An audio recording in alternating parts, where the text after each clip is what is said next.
welcome everybody. I'm Soraya Lawrence, and just to remind everybody that this is being recorded. So if you don't want to be recorded, please keep your camera off. And if you can like it and subscribe on we've got a Facebook page, we've got a website, YouTube, so that would be helpful. And tonight we've got Nick Wrack and Janet Sillett. Janet was the leader of Norwich City Council in the late 80s, early 90s. And they're going to talk. We've got a series of discussions on socialist policy and democracy that arise particularly in respect of the new Your Party, and perhaps even more relevant after the last week of shenanigans and issues. So tonight we're discussing what sort of public ownership do we need? How much public ownership do we need? How would it be run? How would goods be produced, delivered? How would services be planned and managed, run in the interest of all, under democratic common ownership, instead of what we have, the existing system of capitalism, which is based on profit, not on people's needs. So without further ado, I will ask, first of all, Nick to introduce for about 10 minutes, and then Janet. Okay, and then free for all for questions, contributions, differences, whatever. Okay, Nick, if you want to start. Thank you very much, Soraya.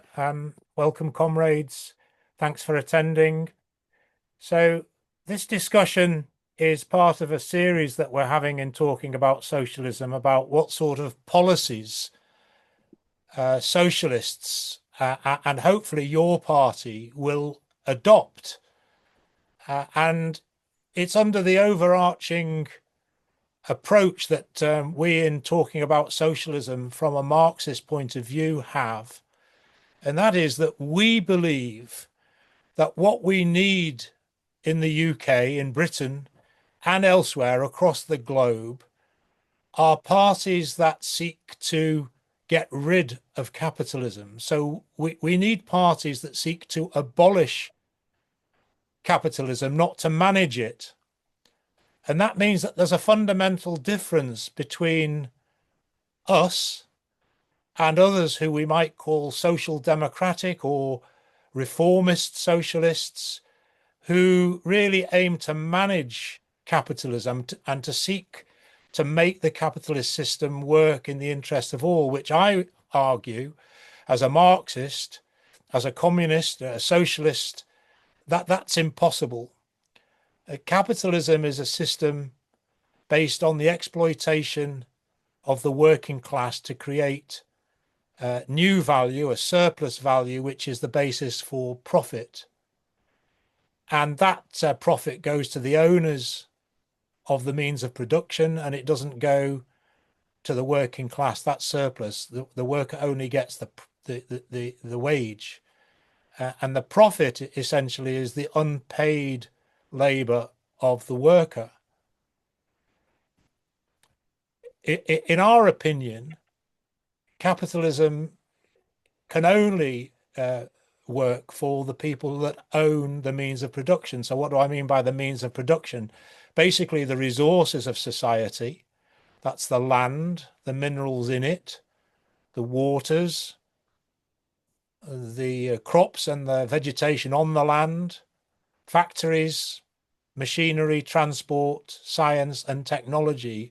Under the capitalist system, all of that is primarily owned by private capitalists, and it serves their interests. And those in the labour movement who seek to make it work are essentially aspiring to a utopia, an impossibility. It can't be made to work in the interests of everybody, because The interest of the owners is to maximize their profit, which means squeezing more work, unpaid work out of the worker. And the working class has the interest of doing the opposite, of getting the maximum wage and minimizing that profit. And in fact, we argue that the working class has got an overarching aim, which must be to get rid of the system that exploits them.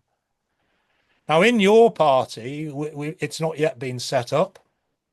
Membership has now been opened after a bit of a shambles. And there's clearly going to be discussion and debate about what sort of policies your party should adopt. And I anticipate that it will call for some limited public ownership. It will probably call for the renationalisation of certain public utilities. How it will call for that renationalisation, it's not yet clear. Under the Corbyn manifestos of 2017 and 2019, it was quite limited. In fact, it was renationalisation that was going to take place very slowly and over time, and money was going to be paid. But in the working class, there is a very large support for public ownership. But again, it's public ownership primarily of the utilities. I've got some figures here that have been put together by the organisation We Own It. You can go to their website for more information. And they've brought together various opinion polls over the last couple of years. And they point out that 82% of the British electorate support publicly owned water. Well, that's not a surprise given the state of the Britain's water and the sewage. Since 1989, 36 years ago, the 12 privatized water companies have paid out collectively shares to their owners 78 billion pounds, and have run up debt. There was no debt when they were privatized, run up debt of over 65 billion. Those are figures that I've got from AI. So if you're going to use them, please check them. I'm just going to run through the others. 71% want energy publicly owned, 66% want the buses publicly owned, 87% want a publicly owned NHS, 76 publicly owned rail, 75 publicly owned Royal Mail. And those are probably quite uncontroversial. So it'll be interesting to see how far your party goes, whether it calls for public ownership of all of those. But there's two problems from my point of view. First of all is nationalisation, as was carried out by the Labour government of 1945, was not, in fact, public ownership or common ownership. The working class had no real say in how those nationalised industries, which were later privatised, how they were run. And they were run by the capitalist state. Even under a Labour government, it was the capitalist state run on behalf of private industry and the private delivery of services. So there is no point in going back to what existed between 1945 and the mid-1970s, 1980s, when Thatcher came in, of what was called a mixed economy. That meant a capitalist economy with a state sector and a private sector. The state sector run in the interest of the private sector, providing cheap energy, cheap transport, and so on. So the next problem with it is that it's precisely that. It's limited to a small section of the economy. It's important to make this point, that there is no national solution to capitalism. Socialism or communism, for me, they mean the same terms, not the same thing, not Stalinism, but genuine communism, genuine socialism has to be international. So we can't seek a solution just in the UK. So we have to have the abolition of capitalism across the globe, and we should have that perspective. But in terms of common ownership, what does that mean? How far should it go? In my opinion, as a Marxist, it has to encompass everything. All production and the delivery of all services should be owned, controlled, run, managed, and planned by society as a whole. And only in that way can we make sure that everybody gets what they need, rather than a profit going to a tiny handful of people in society. The working class has the skill, it's educated, it has the experience, it knows what goes on in the industries that they participate in. We don't need to be managed and told what to do. So common ownership of the means of production is absolutely vital if we are going to confront the problems caused by capitalism and create a society in which everybody gets has their needs met. Now, Marx famously, in one of his prefaces to a later edition of Capital Volume 1, said he wasn't in the business of creating cookbooks for the future. So he wasn't going to go into the detail of how things would be run. That was for the future generations growing up under communism, he argued.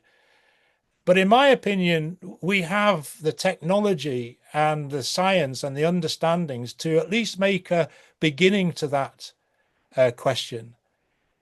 A party that represents the working class should bring together representatives of the class in various aspects, whether it's in teaching, in health, in engineering, and begin to put together programs of how things would be run or could be run. Because it's common ownership, it would mean that there'd have to be a democratic system in which everybody was involved through representatives who could be recalled, replaced, and who were paid no more than the people that they are representing. I'm going to leave it there because Janet's got more to say. I hope that this has provoked some discussion. If you don't agree with what I've said, please come in and say why, because that's how we'll be able to develop the discussion. Thank you. Thanks, Nick. And I'll now pass over to Janet. Yeah, thanks, Soraya. Just for those who heard Soraya's introduction, yeah, I was a Labour leader of a Labour council, but it was a very long time ago. And I left just before the Iraq War. I was a very young leader. Okay, I'm going to focus on local services and health. So, like all public services, and as Nick has referred to, how their own distributed run is inherently a political and class issue. So that's the kind of background. I wanted to very quickly look at the context in terms of local government, or local service provision. It sounds like a history lesson, but I'll try and be very, very quick. So in the late 19th century, there was a huge investment in infrastructure, sewage, water, so on, largely through local authorities, local government, because of increasing urbanization. So for the state, it was vital economically for the capitalist state, but also that there were very serious health drivers, which clearly links to the need for a workforce that isn't dying before they actually get up in the morning. And then we know about the 30s, the post-war mass council housing started, social protection, welfare-related services, universal education, and of course, the health service. So a kind of welfare state capitalism, and as with all those services, state-directed and planned, but they were collective solutions However, as we know, and Nick's also talked about, they neglected the contribution, the views of users, of tenants, of workers, never mind about control. It was not on the agenda. I mean, I'm old, I don't quite remember all that, but I don't think it was. I don't think it was a matter of debate. And then, of course, the smashing of the so-called post-war consensus and Thatcher and the mixed economy. And there was overt politicization of local government. We know all of those, you remember those, or if you weren't there or you're too young, the abolition of the GLC and other councils, a kind of spite, revenge, and centralisation, rate capping, forced competitive tendering, the right to buy, and the poll tax. And with Blair, there was a shift. There was a shift to see local government as management. It was equally political as Thatcher, but it was a different kind of perspective.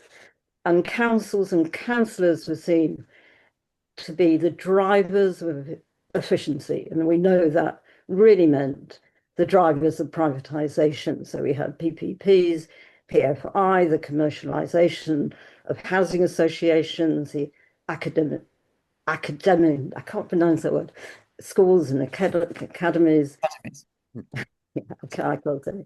The transfer of council housing to semi-private new organisations, and that was done through blackmailing, particularly Labour councils. So the fragmentation and commodification of local services and the workforce were either privatised or semi-privatised, transferred, and if they remained in the local authority sector because of cuts through all of these periods, for many, many workers, really not particularly secure employment. So we've seen the continuation of those neoliberal policies to now. Clearly, nothing has changed that. And just two examples, and I think they were largely post-Blair, possibly, but they were really created or born in the Thatcher Blair eras. So the wholesale takeover of council estates by developers, and that was largely Labour councils promoting that because they had those estates. And secondly, the erosion of public space, mainly in cities, so that privatized spaces served the privileged and the market. I just want to say something about Grenfell, because it seems to me what happened at Grenfell was the embodiment of neoliberalism. And just a few points about what happened. And you could write, 500 pages easily, but just a few points. The deregulation of health and safety and fire safety, that certainly started with Blair. The semi-marketization, the change in the ownership of the Grenfell Tower. So it was council owned. It then became an arm's length management organization, which is a kind of halfway house for privatization. And they set up a tenant management organization, which is a complete misnomer. There was absolutely no management by tenants, and they were completely ignored. For years, they had been talking about the lack of safety of cladding, and also the kind of inequalities and racism. The tenants were mainly refugees, ethnic minorities, people with short-term lets, and so on. And also the kind of multiplicity of building contracts. There was confused accountability, and actually that's a very generous thing to say. There was no accountability to any of those residents. So what should be the programme for a new left party? Well, I think, we know that it's going to be basically reformist and Corbynite.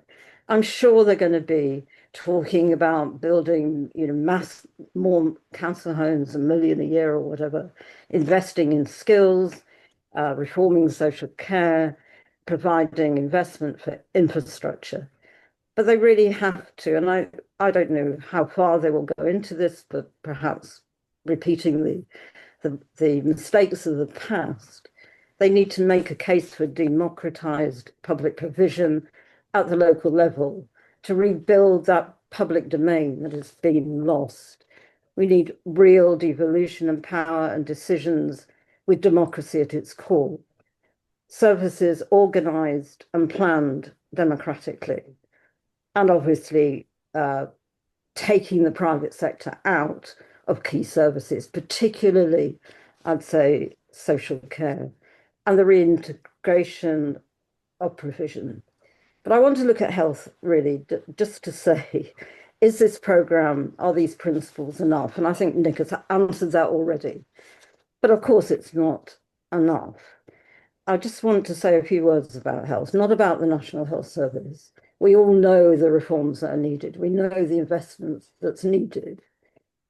But we need to see a kind of Marxian concept, I suppose, of seeing health through a social lens. And like the rest of public provision, and perhaps even more so, we've seen the increased commodification of health, prioritizing profit. And it's clear that the societal resources are owned, produced, and distributed in ways that actually are the key determinant of public health or ill health. And that neoliberalism and a capitalist society economy are the main causes of ill health in our society and communities and individuals.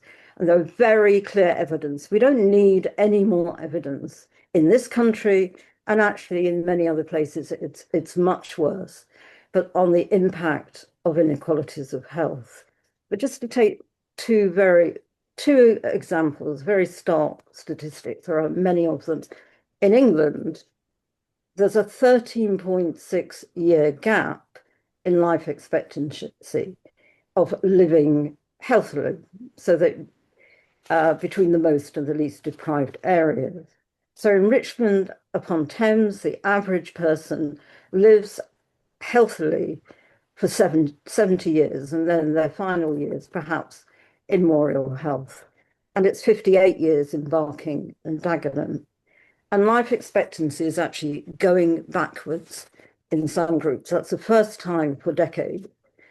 So we know why this is. The impact of poor housing, access to cheap nutrition, food, lack of green spaces, increased problems around air pollution, depending where you live, stress over poverty and paying your bills, the lack of control of your work. That's an extremely important factor particularly in mental ill health, and insecure jobs. So actually it's every facet of life. And of course, sometimes we know the capitalist state will make concessions. We've seen that, in the post-war, we've seen it throughout when the economy allows it. But it will also then dismantle those protections and cut investment when the economy flattens, when there's a crisis in the capitalist economy.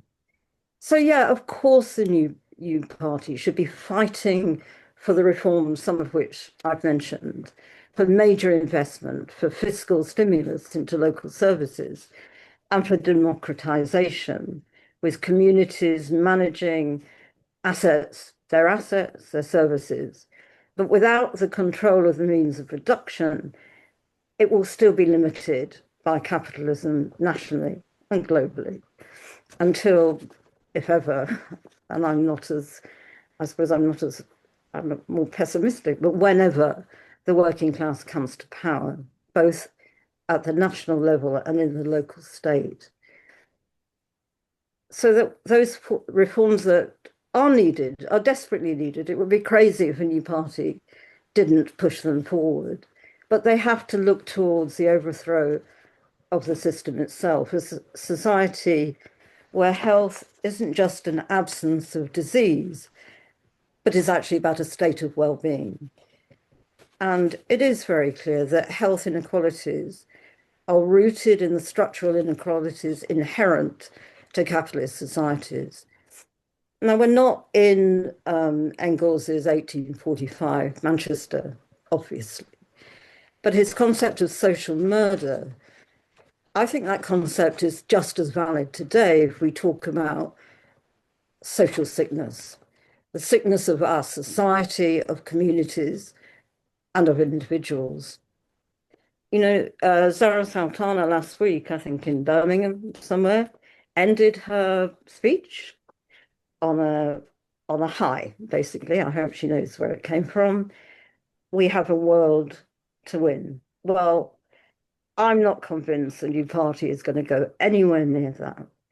But let's hope she meant it, even if it was performative in some ways, because without it, we can have all the reforms we want, as Nick said, but we're not going to sort out the problems that are manifest in the UK and globally. That's it. Thank you very much, Janet. Thank you very much, both Nick and Janet, for really interesting introduction. And I would welcome anybody. Oh, already, John's got his hand up. I was just about to say, I can see there's a discussion going on in the chat, but it would be very much advantageous for all of us, not always the easiest to read it all, for people to actually come in on these points. And I'll call John in and encourage others to put their hands up. John, just unmute yourself if you can. Right. Yeah. Thank you very much, Soraya.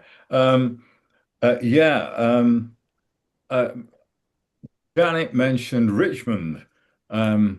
Richmond has more students in higher education than Scotland. That's a very interesting fact. It is a phenomenally rich area. I've often wondered where Attlee's concept of nationalisation came from. It didn't come from the Chartists. It didn't come from anywhere in British history. I think it was lifted from Stalin. And it was managerial state capitalism. The managers of the nationalized industries were basically the apparatchiks of Britain. It was not democratic. It was top down throughout.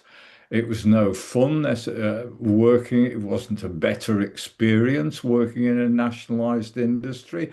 Certainly wasn't for coal miners. Why did they have to go on strike so many times if it was? The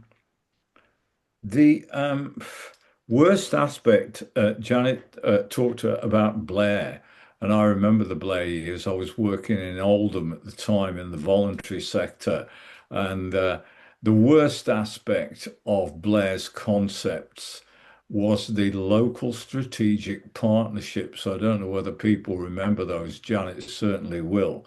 And they were basically the top managers and officers of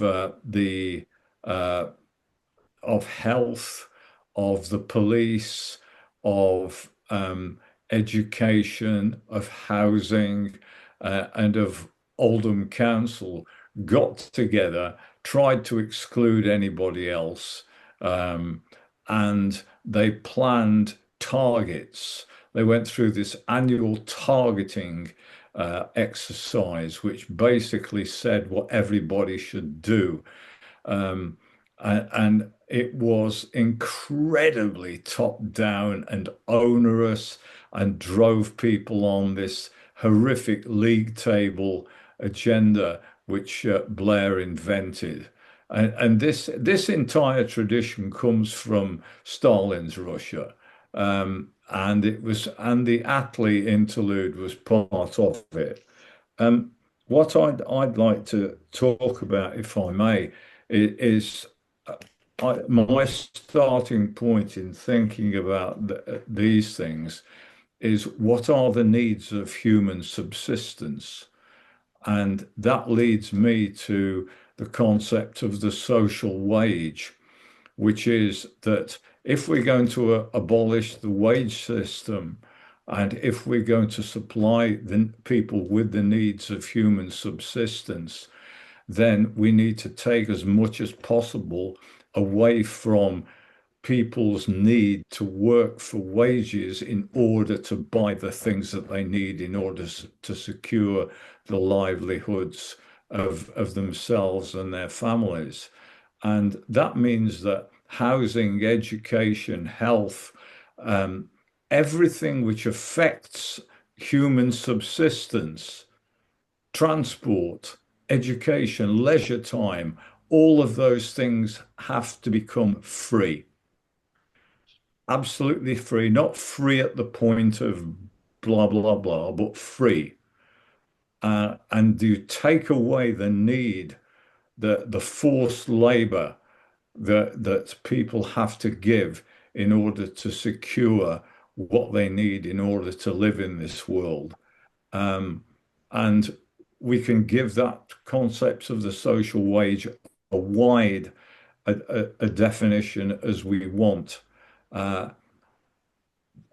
Finally, and I think that's the guide. There's the how we run these things. What do we mean?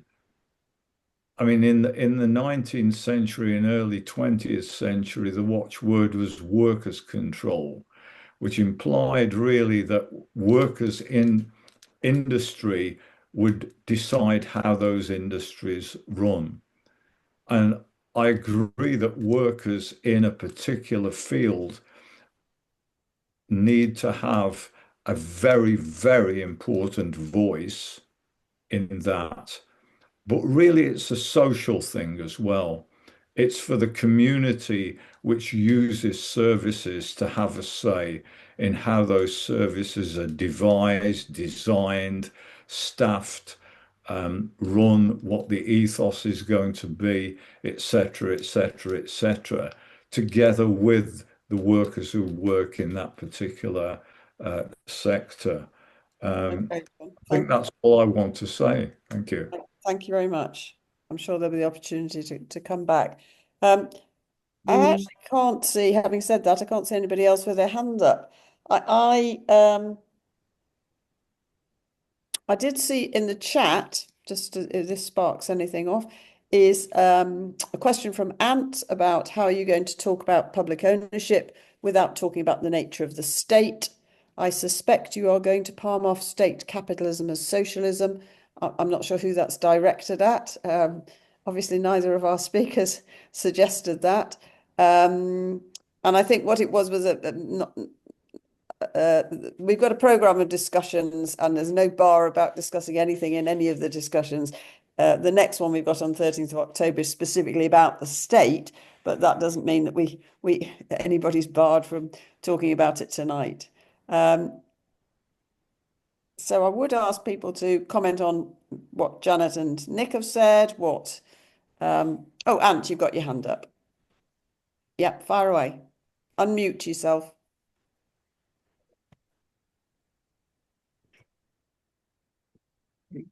I don't know if I can help you. Hang on, can I unmute you?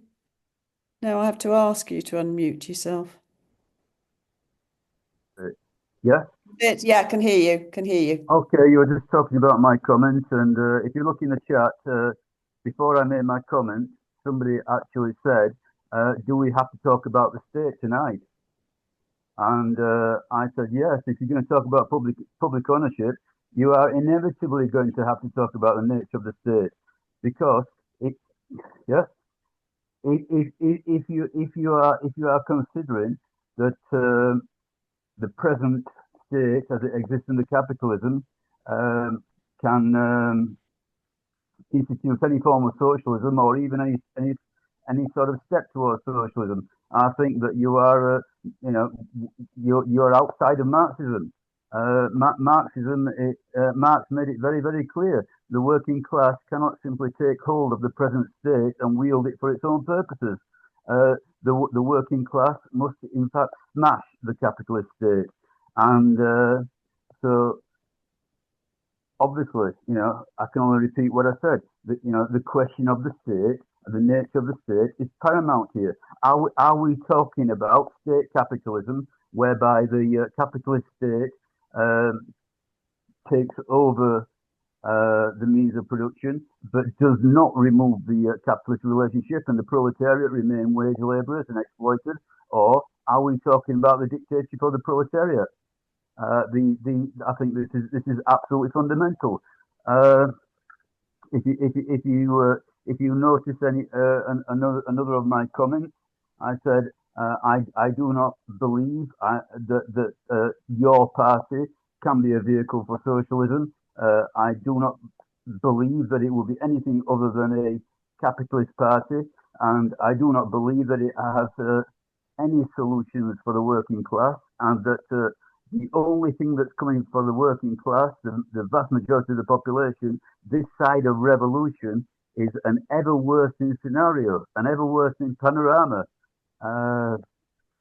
So, the idea that there is some sort of a halfway or some sort of a stage under capitalism whereby things gradually improve, or we get a series of important reforms involving public ownership, I think that is again, completely deluded.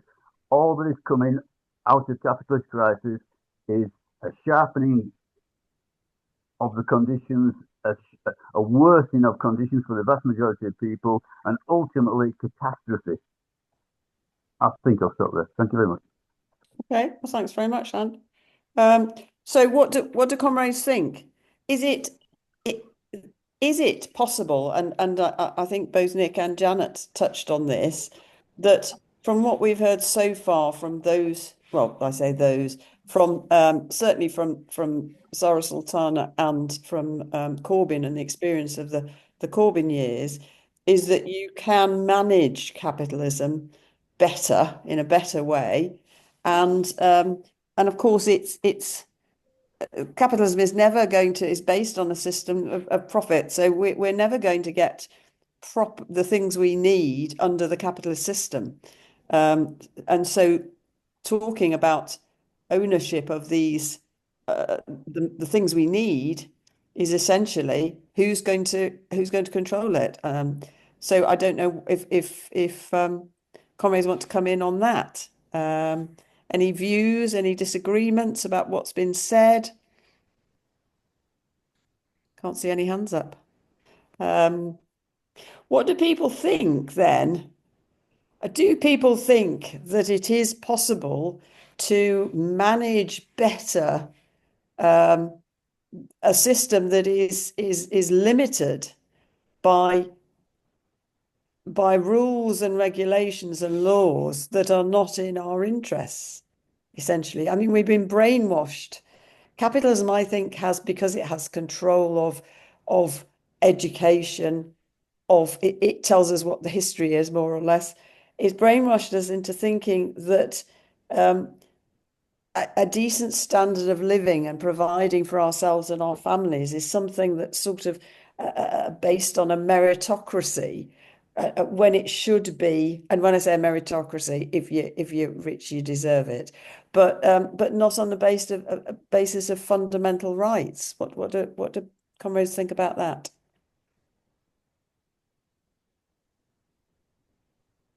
Well, if nobody's going to put any hands up, I might ask.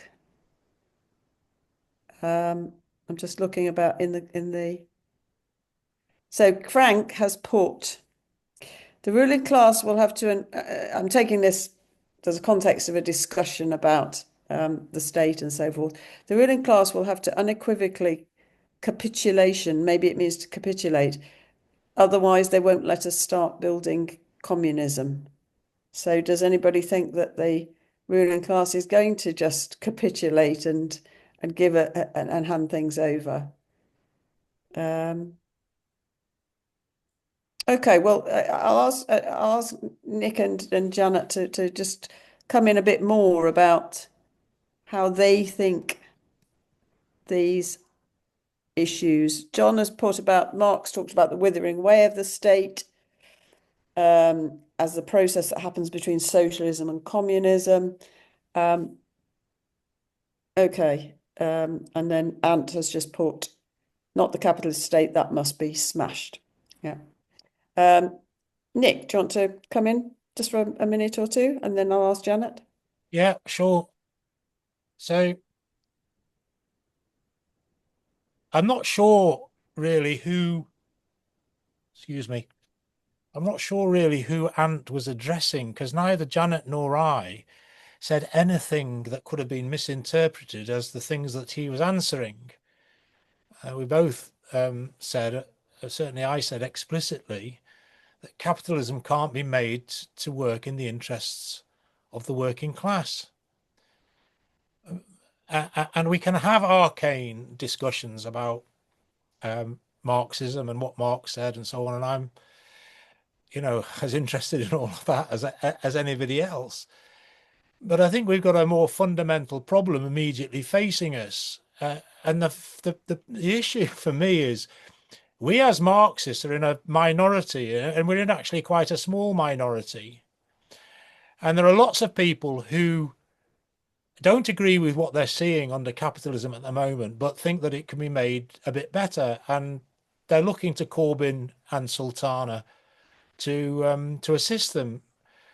And they're going to be disappointed because I don't think the programme that Corbyn and Sultana will come out with will at all assist.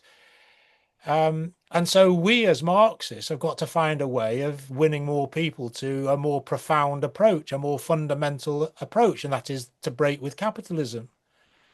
So my starting point is, well, where are workers? Where is the working class and so on? And actually those figures that I started out with shows that there is a basis upon which we can engage on the question of public ownership. And we've got to explain that public ownership, as John did, public ownership under Attlee or the Labour government of 1945 or subsequently, is not the sort of common democratic ownership that we're talking about. It's a form of capitalism. So how do we, take them? The biggest problem for me is on the public utilities, there's a sort of understanding that where it's a utility, if you like, a daily requirement of life, like health, then there should be no profit motive in that. But then when you start to look, the question arises, why should there be a profit motive allowed in anything? Because you can't separate out health or education from any other aspect of the economy. If you look at health, you've seen the privatization. So people, rightly call for, get rid of the profiteers, get rid of the private sector from the NHS. Great. Get rid of the private sector from education. Great.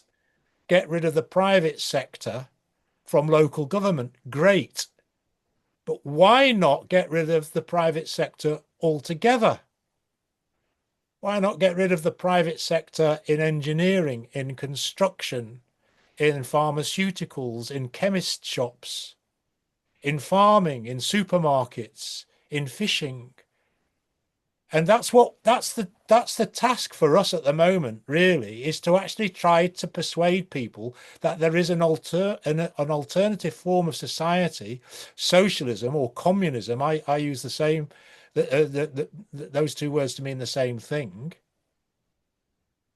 We need to actually win people to our argument, and I'm afraid Ant at every meeting raises the same argument, but doesn't actually engage with the argument that we need to win at the moment. And that is, how do we create more socialists? How do we create more communists? And nobody's pretending that it's going to be easy, and nobody's going to pretend that if Sultana and Corbyn's program is social democratic and seeks to manage capitalism, that that will solve the problems that we face. In fact, we're saying explicitly it won't. Okay, thanks. Janet, you want to come back on a few things? Well, I obviously agree with what Nick said. I don't know how. Maybe Ant didn't. It wasn't referring just to us in his contribution. I was listening to, just out of interest, Chris Williamson today, talking about this area really. But he's the deputy leader of the Workers' Party. He was clearly putting forward the Workers' Party view, and he was the leader, I think, I knew him vaguely. He was the leader of Derby, I think it was it? When I was leader of Norwich. And he was challenged about, he was talking about the 1945 settlement, or whatever. And the kind of, the stuff I was talking about really in terms of massive investment at a local level into all kinds of public provision. And he was challenged because he seemed to be saying, yeah, we can go back to 1945 and, all we need is the sort of MMT that because governments can spend what they like. It's is it MMT? Yes.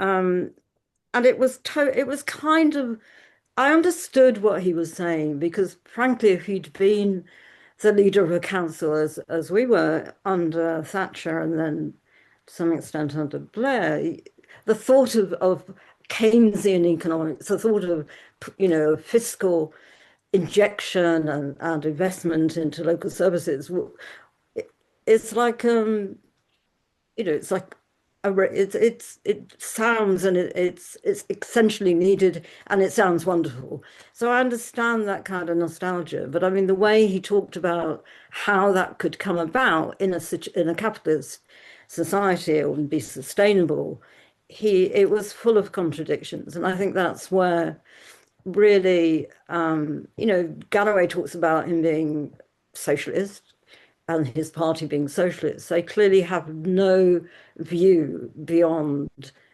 what Chris Williamson was talking about. So I think we clearly did sort of put forward the alternative, because there isn't any way that we can go back to 1945, not just about democracy and so on, but about the basic economics of it. So I think we made that clear about, your party or our party or whatever party it's going to be called. I don't think, anybody on the sort of radical left or has got the illusions, go back to Antigua, that you think we have in it, because we'd be extremely naive and extremely stupid if we did.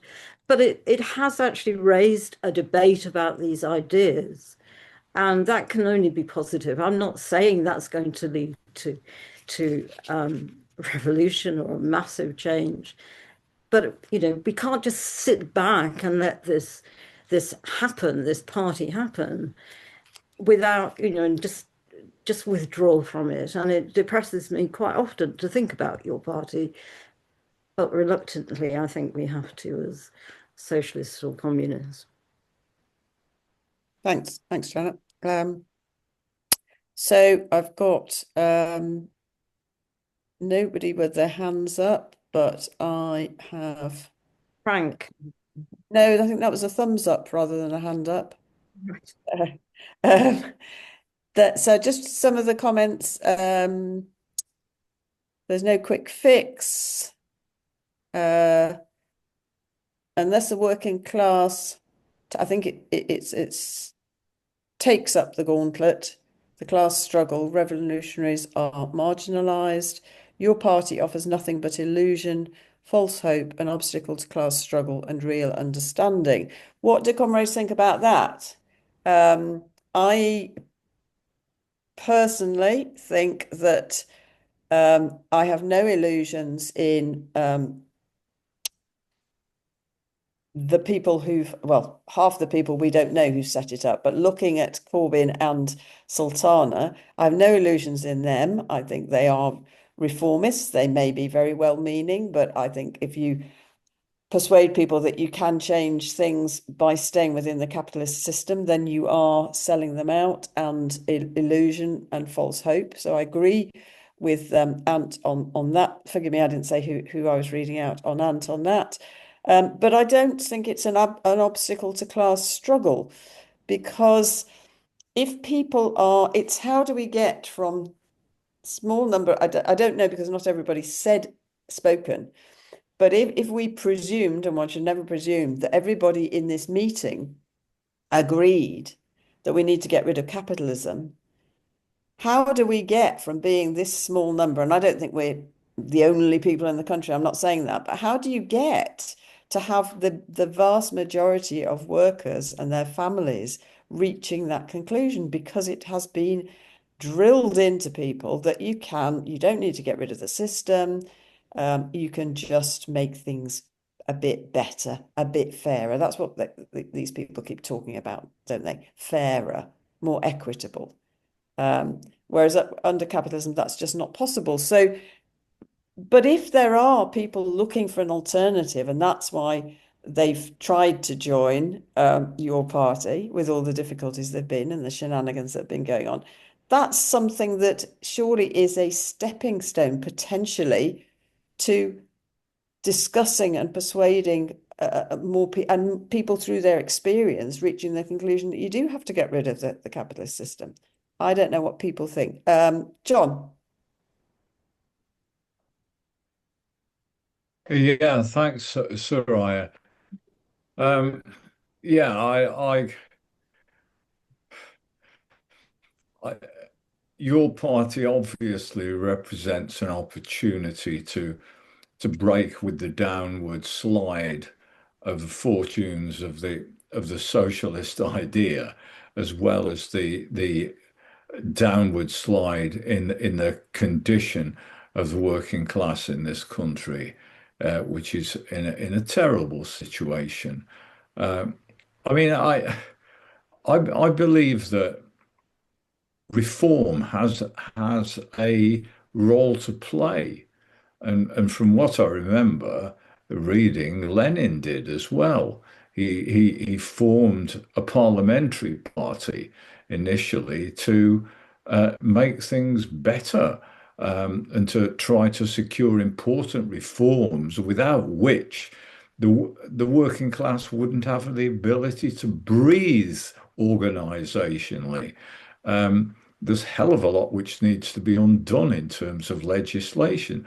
And, you know, it is worth having a left social democratic organization, because of this space, the breathing space, the possibility of improvement being there to the point at which people think, right, okay, things have improved. I'm not so fearful about being able to feed myself and stay warm during the winter anymore. But there are still things wrong, and I still feel an unhappiness inside myself. And it's at those kind of points where people do make leaps forward. People don't make leaps forward. I've never believed this when they're on their knees.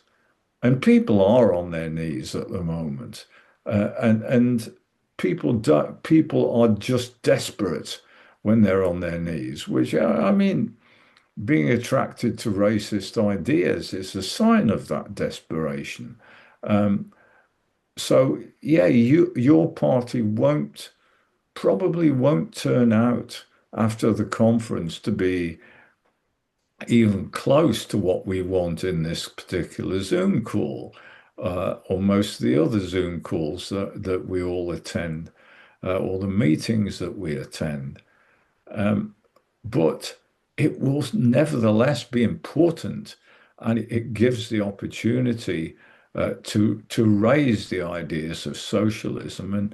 and recapture the progressive imagination for socialism, which, you know, we in a sense we've lost our ability to politically imagine, because things have been so awful since the 1980s continuously.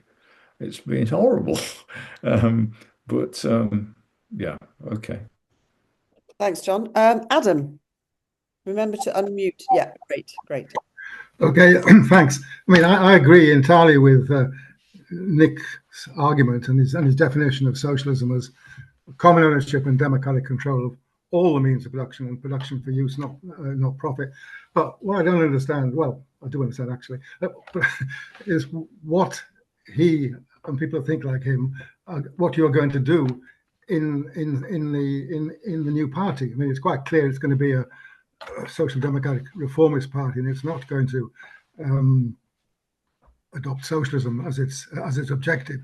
So what you'll be doing in there, I mean, well, put it this way: if you're going to say, for instance, like I think both the speakers said, that if you have renationalisation of the utilities, what you will be urging the party to adopt is that they should be run democratically by by consumers and workers in those industries. But I mean, that's a reform to capitalism, which won't solve the problem, and you get dragged into reformism. I mean, I think in fact the only useful thing that you can do is to argue the case for socialism as defined by Nick. But you can do that just as easily from outside the new party as you could do from being inside, and then you wouldn't be tainted with the things that it's going to advocate and the things that it's going to do. So I mean, I'm not to be clear. Are you saying that inside this new party, you will be advocating things like I don't know, democratic control of the public utilities, because even the people that are elected democratically are going to have to operate within the limits of the amount of money that the central capitalist state is going to make available to run these things. Anyway, that's my question. I'm only asking because nobody else is saying anything. No, thank you very much, Adam. That's a good question. I haven't got anybody else with their hand up. Oh, Ant. Okay, only because you said you got nobody else with their hand up. I think that what Adam said chimes with what I'm saying. When I'm talking about illusions in your party, it's part of the entire idea of democracy under capitalism. Democracy under capitalism is a complete and utter sham. The only people who can compete in the capitalist democratic system are the ones who have got the backing of the capitalist class, the capitalist media, etc. The previous speaker was talking about better things coming due to some sort of a left reformist outfit or whatever. I'm going to completely contest that. There's only worse coming under capitalism. It doesn't matter. It does not matter one iota which institutional party sits in number 10. It doesn't matter who the prime minister is. The reality of capitalism for the vast majority of people is ever worsening conditions. And you can talk about things worsening economically. You can talk about things worsening politically. You can talk about things worsening in any way which you wish to conceive it. We've got 14 million plus living in poverty, 3 million plus of those are children. You can talk about, the mental health crisis. You can talk about declining life expectancy. You can talk about any negative indicator that you wish to imagine. The falling birth rate, aging population, and it's all down to the reality of inexorable capitalist crisis, inexorable capitalist decline, and this completely and utterly chimes with the Marxist conception of capitalist breakdown. And I will say again, the problem is not privatization, which I think Nick Ratt was trying to say. Let's get rid of privatization. The problem is not privatization; it's capitalism in all its manifestations. So, state capitalism, private capitalism, capitalism. Yes. There is no way to mitigate the capitalist crisis. It will only worsen, and the only better day is coming after revolution. So the premise for socialism, the premise for improving conditions is revolution. And I'm going to repeat again. Creating illusions in your party, as if your party could conceivably be a socialist outfit, which would make it a revolutionary outfit, because there's no other socialism apart from revolutionary socialism. Yes, pretending that your party can be anything other than a capitalist party and running capitalism, yes, for the benefit of the capitalist class. To me, I think that is creating an obstacle to what is needed. The class struggle, yes, pretending that there is some sort of solution that is not in the hands of the working class.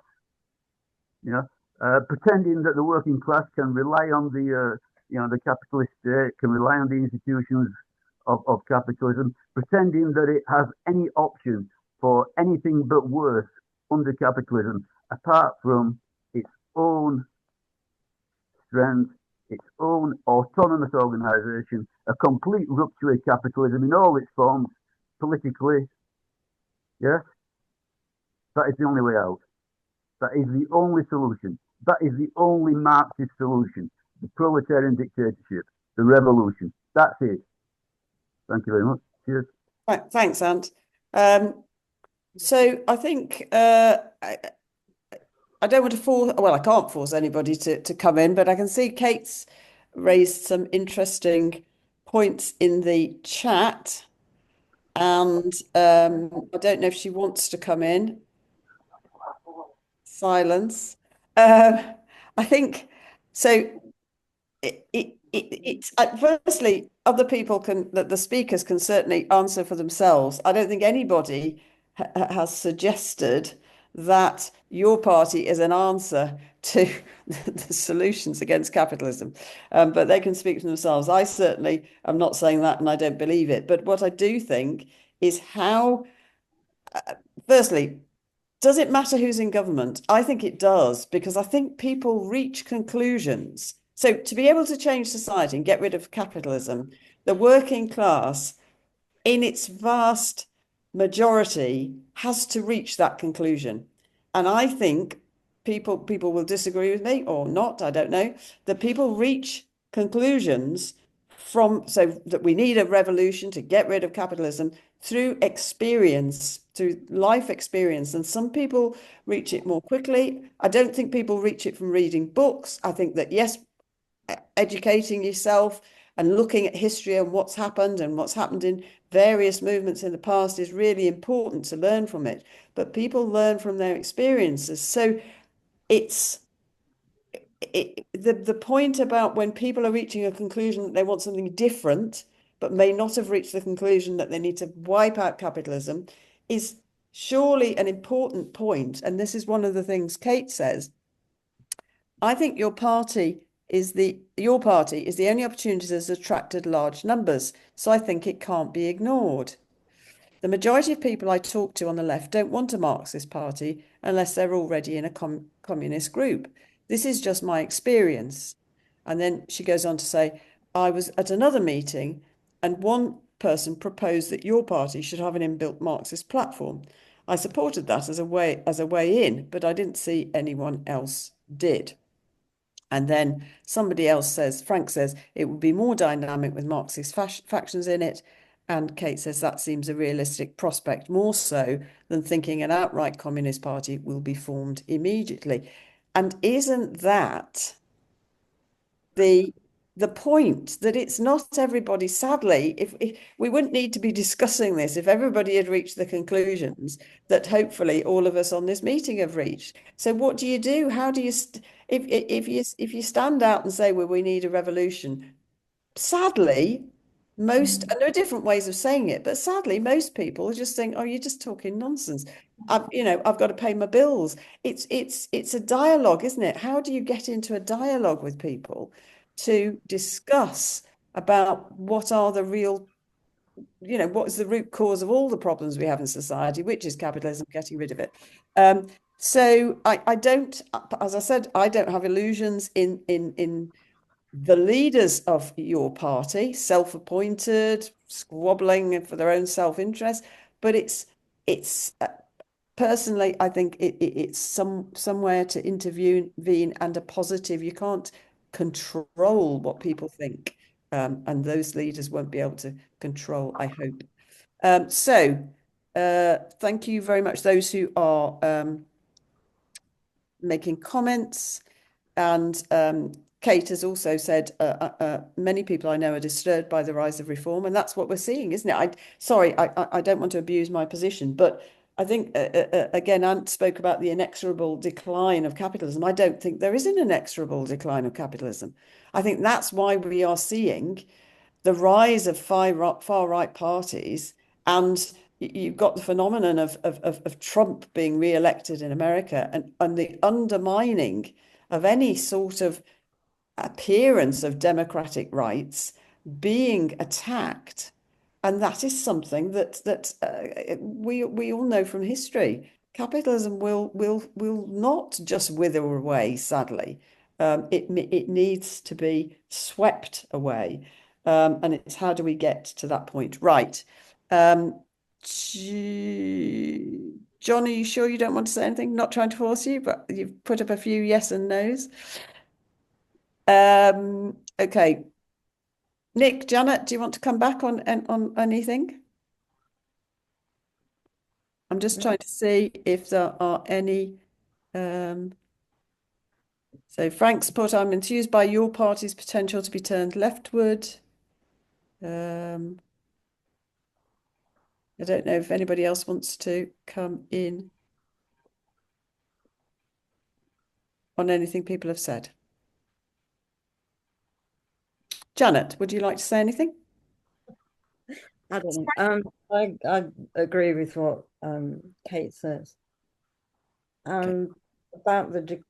I mean, clearly there is a decline in capitalism, but they will resist it.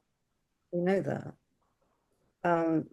Which is why I said, and I think other people say to Chris Wilkinson, you can't go back to 1945.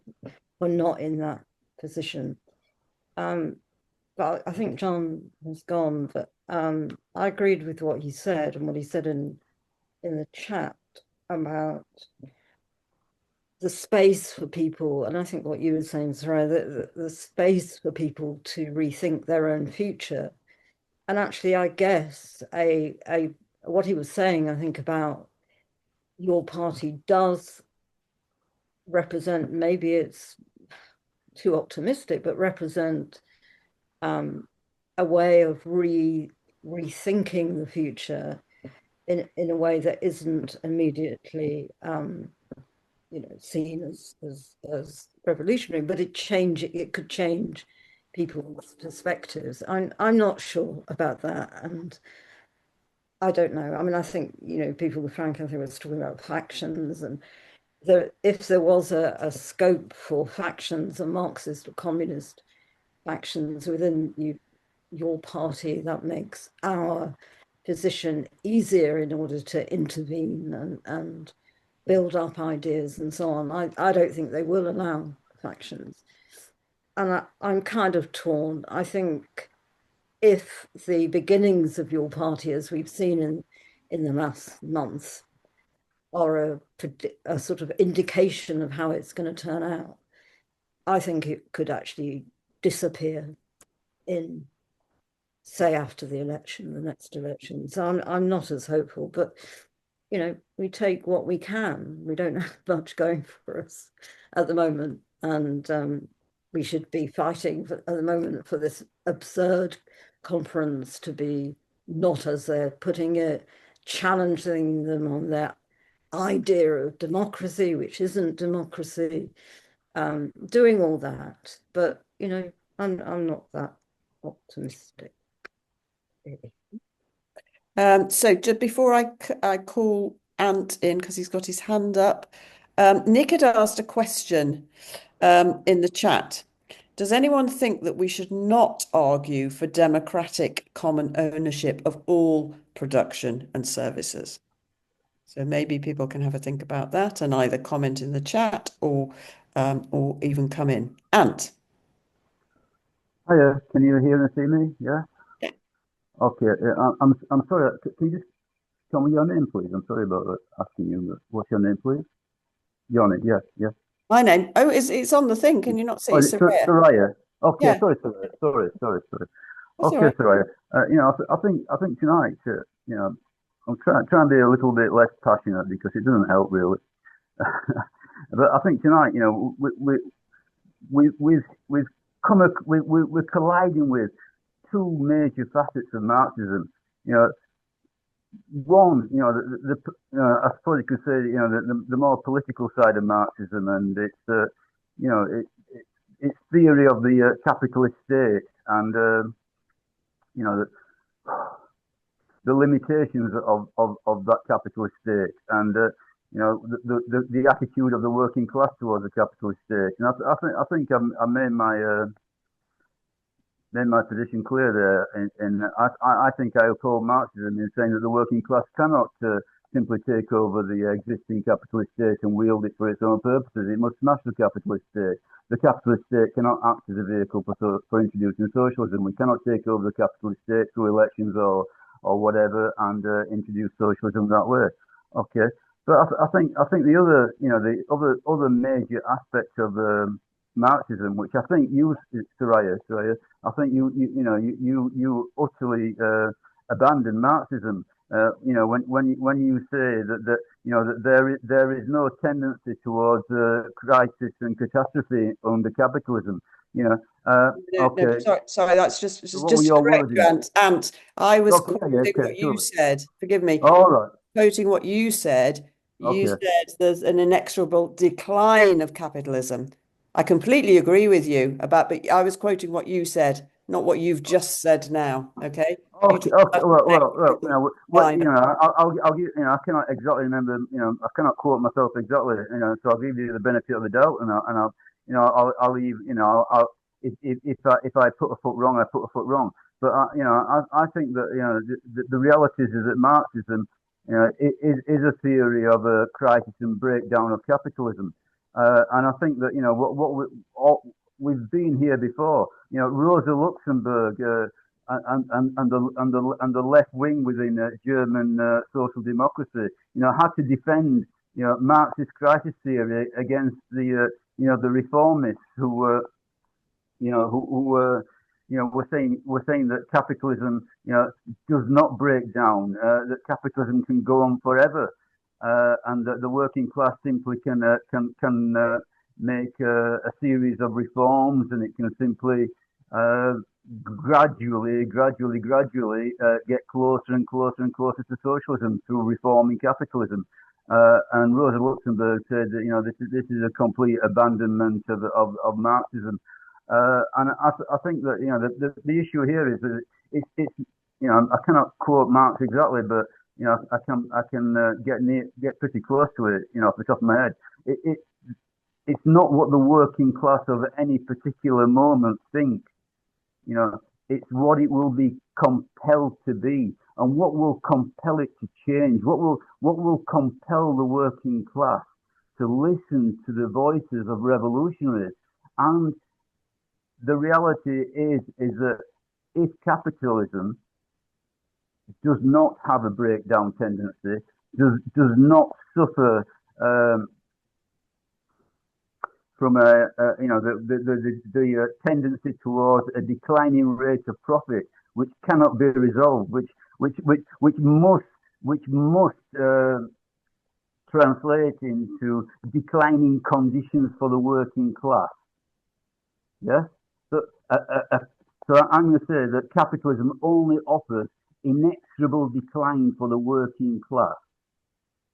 You know, in every aspect of its being, both economically, politically, any way that you wish to measure it, and that only when the objective conditions allow revolutionaries to gain influence will we be able to gain influence. So Okay. yes, we are largely marginalized. We are largely marginalized. You know, until the objective conditions compel, which is Marx's word, compel the working class to take up the gauntlet, to defend itself, to engage in class struggle. Yes? Okay, I'm going to Until just, that happens, the working sorry, class Ant, is I'm just largely going to, marginalized. yeah, sorry about talking across you. It's just that Yeah. Adam's got his hand up and I'm just looking at the time. So For sure. apologies for that. I No wasn't worries, for sure. was listening to you, and I didn't mean to talk across. Adam, can you just for the first time, I'm going to say perhaps a limit of a couple of minutes, if you don't mind. I'm not sure I could speak for a couple of minutes, but all I want to, the point I want to make is that I'm not saying that socialists shouldn't engage with the people who are going to form the membership of this new party. Of course, this is a political phenomenon. I mean, I myself have been to quite a few of these meetings in my part of the world, which incidentally happens to include Richmond. And it seems to me that these people are interested in political ideas. They want political change and so on, not social change even. I think socialists should talk to them. I'm just questioning whether the best way to do this is by actually joining this new party and sort of boring from within it, or entering into it, because I don't think what you'll have to do when you're in it will involve compromising with reform, even if it's only going around telling people to vote for one of their reformist candidates. As I say, I'm not at all against talking to the people who'll be motivated to come to all these meetings. That's only about 1 minute, I think. Thank you very much, and you raised some interesting points. So thank you very much, Adam. As have all the comrades.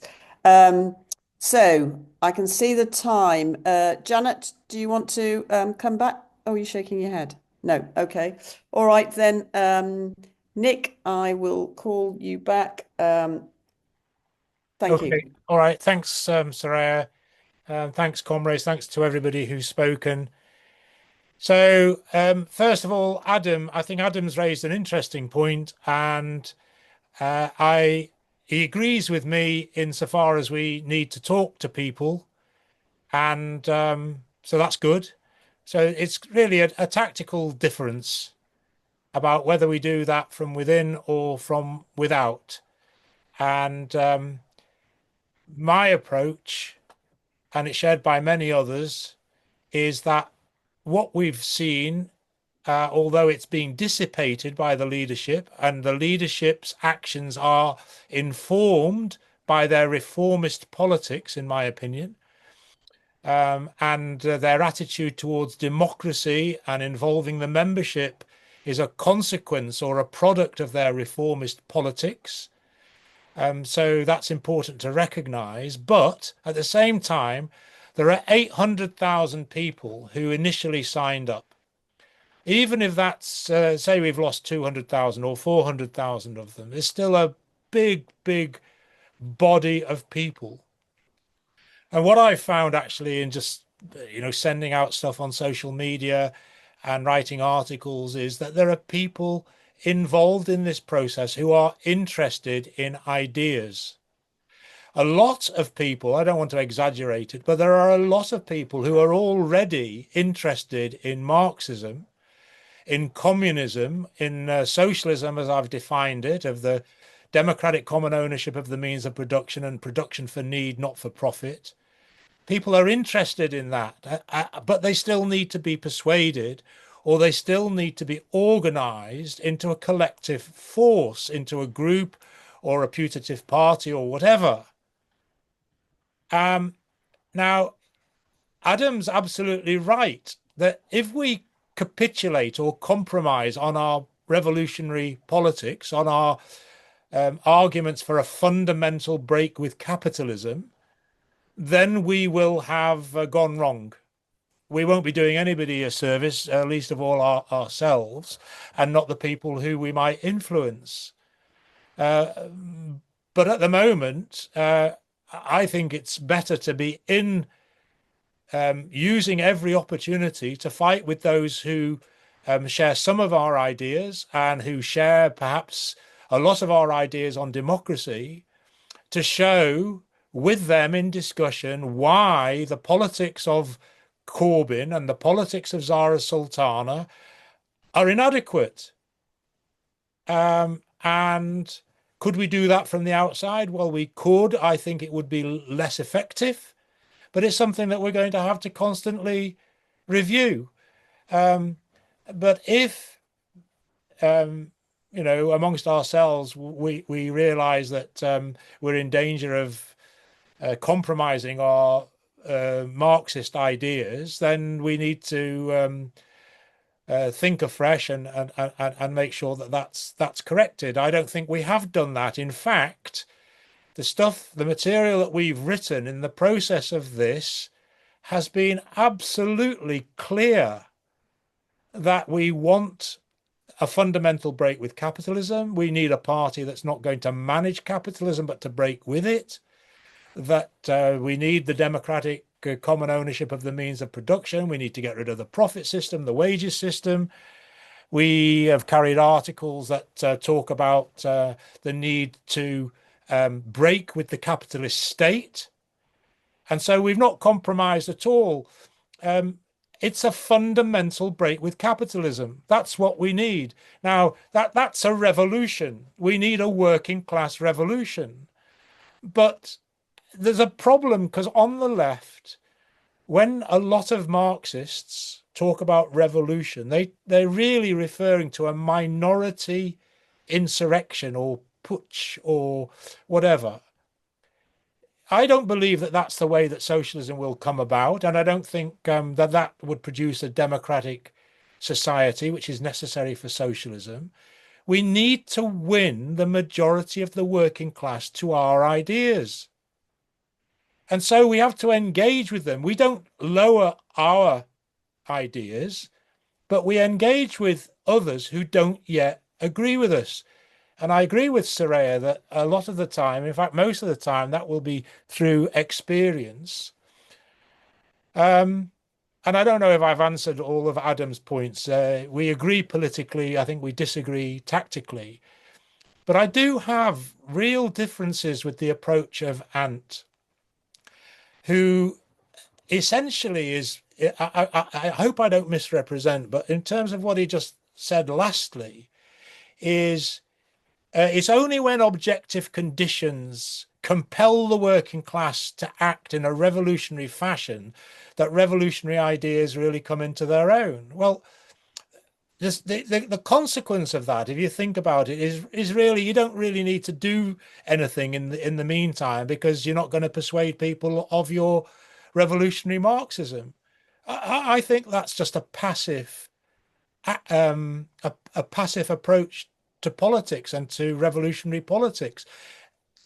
Those of us who are Marxists have come to Marxism through experience or persuasion or argument, and we're no different from anybody else in the working class. So why should other workers, why should other young people, why should they not be persuadable of the need for revolutionary socialist ideas at this stage? And if there's an opportunity to try to reach 800,000 people, and maybe we can persuade 80 of them, or 800 of them, or 8,000 of them, then that's an opportunity that I'm not prepared to miss. Now, on Ant's other points, Ant's arguing with straw men. 1, 2, 3, 4, 5, a dozen straw men. Nobody in talking about socialism, and nobody in this meeting, not me, not Janet, not Soraya, have talked about any idea that the capitalist state will implement or take the working class towards socialism. Nobody said that anywhere. And yet Ant constantly puts these things as if that's what we're arguing. We're not. Marx and Engels changed the introduction to the Communist Manifesto in the aftermath of the Paris Commune, and they said that the working class can't take up the instruments of the capitalist class and wield them for their own purpose. That's absolutely correct. The working class needs to come to power, and that needs to be done through the mass of the working class being conscious of the necessity to come to power and being prepared to come to power. Now, at the moment, that requires winning people to the arguments and ideas of socialism and getting at least the nucleus of a body who are prepared to struggle for that end. But the minimum or the minority of Marxists at the moment are not in a position to carry that through. And we're not going to do it by arguing with straw men. And we have to persuade them about the basic ideas. And that's what we're trying to do at the moment in talking about socialism.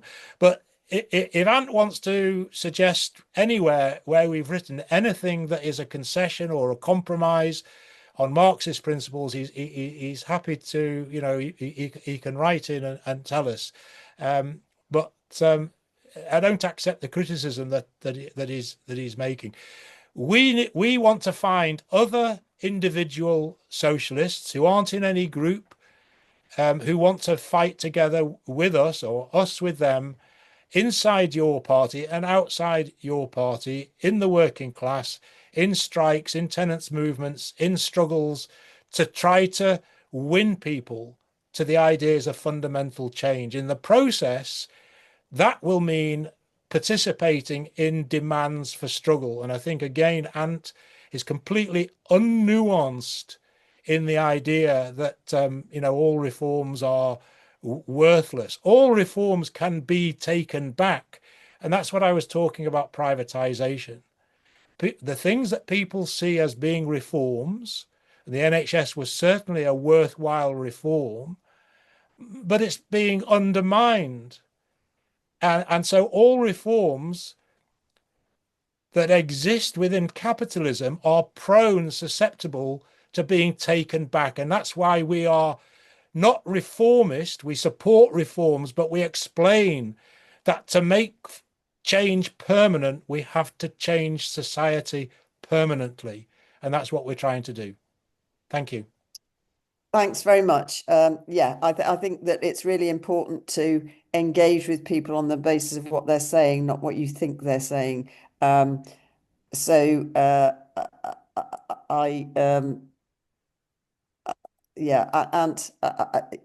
just posted that Nick says that Nick, you don't publish my comments because I say your idea that your party can be a socialist party is a dead end.